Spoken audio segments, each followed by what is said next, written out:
So there's a new phone out. You've probably already seen it, the OnePlus Nord.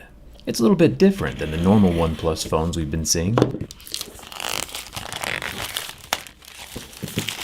Deviating from the gradual price increases we usually see, they've brought it back down to a pretty fair €400, which is about $460 right now, if they were being sold in the United States, which it's not. I'm a huge fan of the color. Inside the box, underneath the welcome letter, is a free soft clear rubber case with a frosted diamond design on the back, probably going along with that north compass theme that the name Nord is based on. And it's even got a cool little water-resistant plug flappy thing for the charging port.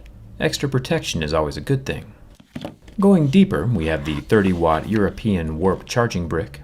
I'm not sure why OnePlus isn't selling the Nord here in the USA. It's kind of like they're avoiding the United States like we have the plague or something. Oh yeah. I think my favorite part of the new Nord phone, though, is its case selection. OnePlus teamed up with Dbrand and I to make a custom OnePlus case for the Nord with a blue battery that matches pretty darn well with the blue glass. This video isn't sponsored, by the way, and I wasn't paid anything for helping them out with the case design, nor do I get any commission from the sales of the case. It's just a fun little project between friends, and I think it turned out pretty well. I'll leave a link down in the description if you want to snag one for yourself. Anyway, let's get started.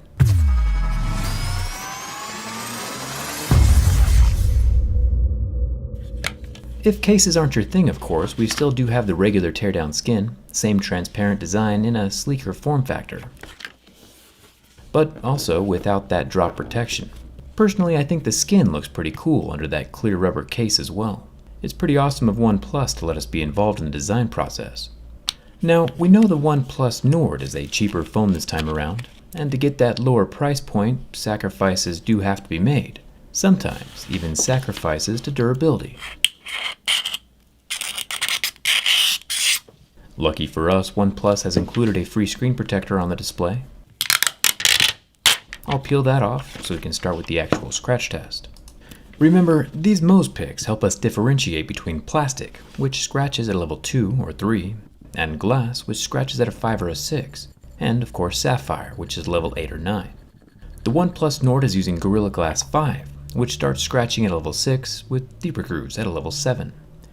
I think this robin's egg blue is one of the most eye-catching colors we've seen this year. There are 2 cameras on the front, a 32 megapixel regular selfie camera, and an 8 megapixel ultra wide angle, where you can fit more people in, for when it's safe to take selfies in groups again, which for the rest of the civilized world is right about now, and in the USA might be next year. There is a nice little black plastic buffer layer between the front glass and the frame of the phone. Always good to see. This kind of cushions the glass a little more than metal would if it's ever dropped. And it makes excellent curlicues. Speaking of metal though, this OnePlus Nord does not have a metal frame. The frame has the silvery shine of anodized metal, but it's actually just paint over plastic. You can see my razor blade carve chunks out of the lower portion of the phone, leaving the black plastic exposed.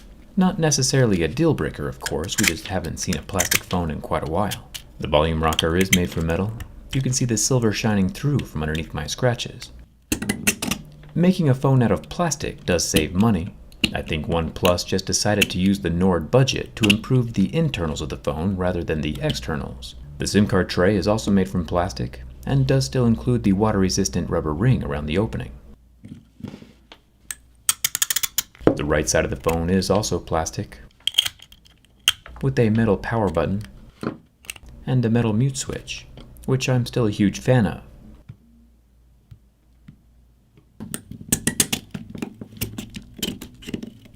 And up at the top, more plastic.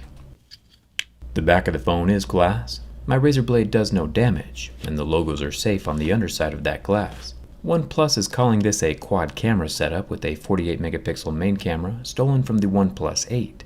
There is also an 8 megapixel ultra wide angle camera and a 5 megapixel depth camera, along with a 2 megapixel macro camera down at the very bottom. It's always nice to have options, and they're all protected under the scratch resistant glass. Speaking of glass, under the front slab is a 6.4 inch 1080p display with a 90 Hz refresh rate, which is a nice improvement over the normal phones with their 60 Hz. And we can see from the screen going white after about 25 seconds and never fully recovering that the display is AMOLED.